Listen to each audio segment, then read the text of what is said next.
Di samping itu, juga terdapat sebuah kesamaan intelektual antar individu sebuah bangsa, sebagaimana yang terjadi dalam kesamaan fisik. Lalu, apa kesamaan intelektual dan mental dalam bangsa Arab?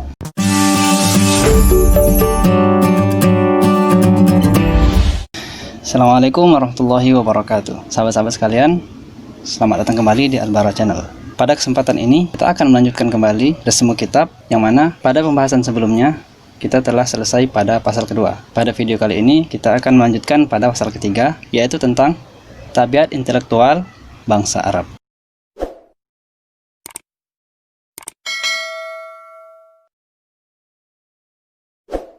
Setiap bangsa memiliki perbedaan yang kentara dalam sisi intelektual dan mental. Perbedaan ini mengikut berdasarkan pada perbedaan lingkungan alamiah dan sosial yang meliputi suatu bangsa. Setiap individu sebuah bangsa, meskipun setiap mereka berbeda dalam kadar ilmu pengetahuan, pendidikan, pengajaran, dan sejenisnya, setidaknya mereka semua memiliki satu kesamaan.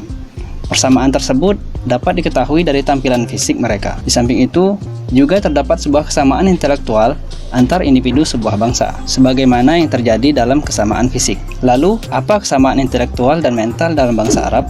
Terdapat perbedaan yang banyak di antara para peneliti seputar hal ini. Sebagian kaum Asy-Syu'ubiyah berpendapat bahwa bangsa Arab tidak memiliki apa yang dimiliki kaum Ajam atau non-Arab, seperti imperium, perkotaan, sistem pemerintahan, filsafat, produk industri, dan masih banyak lagi. Mereka hanya memiliki kemampuan dalam bidang syair.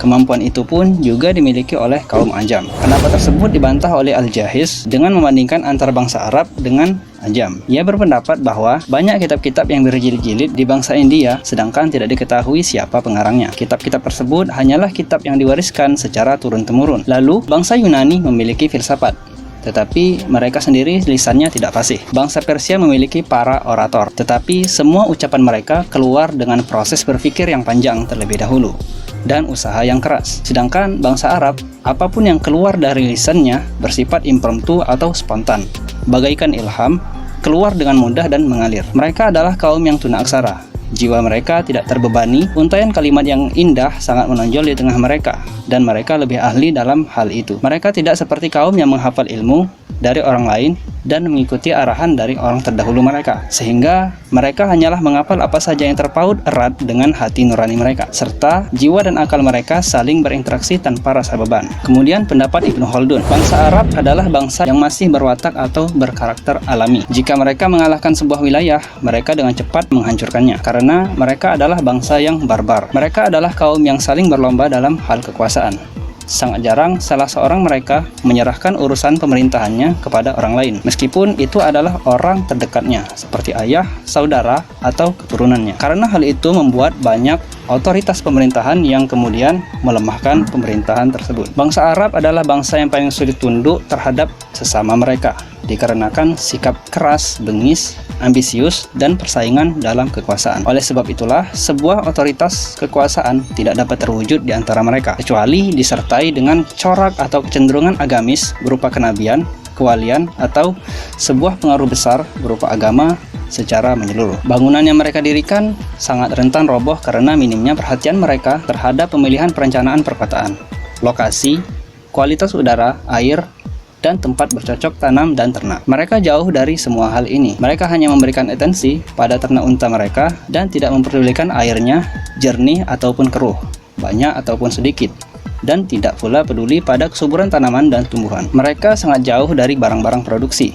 karena mereka tenggelam dalam kebaduian dan jauh dari peradaban. Oleh sebab itu, kita dapati wilayah-wilayah Arab sedikit terdapat barang-barang produksi, sehingga harus mengimpor dari luar wilayah mereka. Mereka sangat jauh dari ilmu pengetahuan, karena ilmu adalah sebuah kemampuan yang membutuhkan proses belajar mengajar. Oleh sebab itu, ilmu pengetahuan termasuk dalam ranah peradaban, sedangkan mereka sangat jauh dari peradaban. Peradaban pada masa itu ada pada kaum Ajam atau non-Arab dan yang semakna dengan mereka, seperti golongan Mawali. Oleh sebab itu, para pembawa panji ilmu dalam Islam mayoritasnya adalah kaum Ajam dan proses kodifikasi ilmu pengetahuan tidak terjadi kecuali pada andil kaum Ajam. Di samping itu, bangsa Arab adalah bangsa yang paling cepat menerima kebenaran dan hidayah, dikarenakan kemurnian tabiat mereka dari hal yang menyeleweng dan kebersihan mereka dari akhlak yang buruk. Mereka cenderung pada sifat keberanian, karena mereka selalu melakukan pembelaan diri, tidak menyerahkan pembelaan diri mereka, dan tidak mempercayakannya kepada orang lain.